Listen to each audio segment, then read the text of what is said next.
আসসালামু আলাইকুম, কেমন আছেন সবাই? আশা করি সবাই ভালো আছেন। আলহামদুলিল্লাহ, আপনাদের দয়া ভালোবাসা আমরা অনেক ভালো আছি। তো এখানে যে আমার ভাই শ্বশুর বাড়িতে আর কি বাজার করে সব কিছু নেওয়া হইব, বাজার বাজার সব রেডি।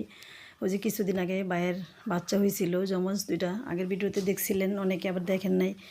তো এখানে তো বাচ্চা একটা তো মারা গেছে, আরেকজন আছে। সবাই আমার বাস্তির জন্য দোয়া করবেন। তো এখানে আমার এই যে মায়ের বাড়িতে নেওয়ার জন্য আর কি সব কিছু বাজার করা হয়েছে। আপনাদের কার কার বাড়ি এলাকায় এরকম বাজার করে নেয় তা অবশ্যই জানাবেন। যেই বাড়িতে বাচ্চা থাকে ওই বাড়িতে আর কি এগুলো নিতে হয়।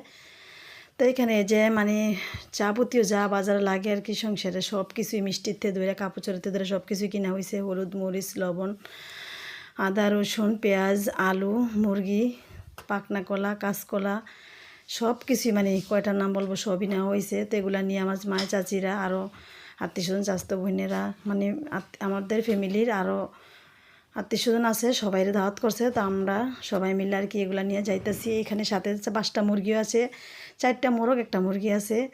তো এগুলো নিয়ে সব কেনাকাটা সব কিছু গুছানো গাছানো শেষ। তো এখন এই জায়গায় গাড়িতে উঠে গেলাম গা। এখন আর কি যাইতেছি, এই যে চোখনাতে সব কিছু সাজানো। আপনাদের কার কার এলাকায় এরকম নিয়ে যায় তা অবশ্যই জানাবেন।